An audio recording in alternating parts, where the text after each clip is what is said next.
this is not just another street circuit. They'll be going 180 miles an hour down this Shoreline Boulevard. This is the longest running street circuit in North America. Tradition has been happening for decades. It is an integral part, yes, of IndyCar history, but of racing history as a whole.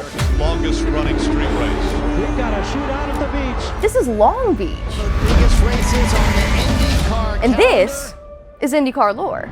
So sit on down, get comfortable. Let me tell you a quick story. It's a battle by the beach. It's getting your face bronze in victory lane here in Long Beach. Fans line the street to hear that sound. To tell the full story of the Long Beach Grand Prix, we gotta go all the way back to 1974, and a man named Chris Pook. You see, at the time, Long Beach was identified as a Navy town, and organized racing through city streets wasn't being done anywhere in the country, at least not since 1952 in Watkins Glen, New York. A fatal accident that year moved all future races outside of the city. So, a travel agent in Long Beach named Chris Pook had an idea: bring street racing back and do so in a place that had never embraced anything like this before.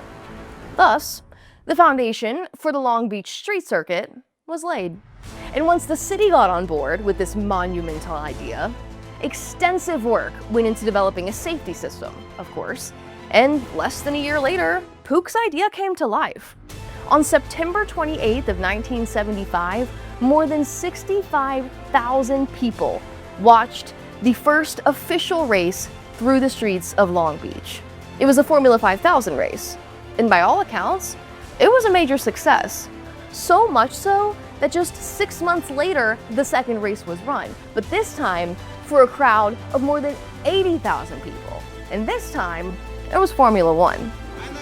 So the groundwork for the circuit was laid, but it was really that second F1 event that cemented this course in racing history. And it's because it was that event in 1977 that was won by a 37-year-old Italian-American driver by the name of Mario Andretti. Okay, so at this point, you're probably wondering, when does IndyCar come into this story? Fair question. Just a few years later, 1984 to be exact, the series actually opened the season in 1984 with their own show through the streets of Long Beach for the very first time. Today, the kart Indy cars bounce and roar in Long Beach, California, the fastest cars on the planet. And a show it was. The Mario Andretti show, to be exact. He led 112 laps from the pole for the win.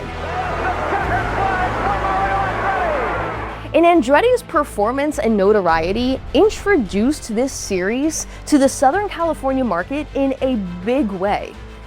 And that Andretti name continued to dominate Long Beach for the next couple of years, with Mario winning again in 1985 and 1987, and Michael Andretti winning in 1986.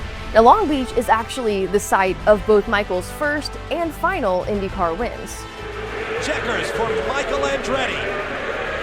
But there is one driver who absolutely dominated this place. 6 total wins, more than anyone else.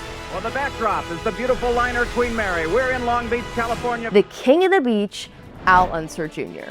Al became the king of the beach. He is indeed the king of the beach.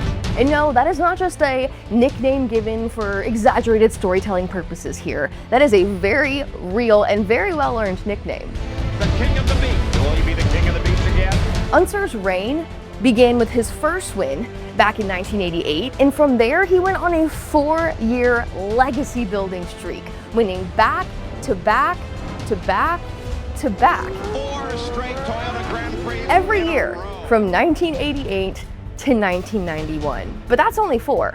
He picked up wins 5 and 6 with another back-to-back performance in 1994 and 1995. Al Unser Jr. scores his 6th win at Long Beach. There are only 2 other drivers whose performance even comes close to Unser's dominating win count here. And that's Mario Andretti The winningest road racer in kart, Mario. and Paul Tracy. Tracy has done it. Paul Tracy wins this event for the second time. Victory to Paul Tracy. Both with 4 wins each. So now, more than 50 years after the inaugural running of this circuit, this race is still considered one of the most prestigious on the IndyCar schedule. The Acura Grand Prix of Long Beach is the second oldest continuously run race in series history, behind only the Indianapolis 500. As IndyCar continues to return to Long Beach year after year, building on its storied history. Like in 2025, for the 50th anniversary race, Kyle Kirkwood earned the win in front of a record-breaking crowd of more than 200,000 people, and he did so driving for Andretti Global. He has been dominant and crushingly perfect. From pole position to the checkered flag, Kyle Kirkwood wins in Long Beach. Pretty cool, right? This 11-turn, 1.968-mile course holds some of the most prestigious racing history in North America. And it is still, this course and this event, an integral part of Long Beach's identity today. And it does make you wonder, with more than 50 years of racing history written through those streets, what will the streets of Long Beach have to say over the next 50 years? This is Long Beach, California, where racing has been happening for decades.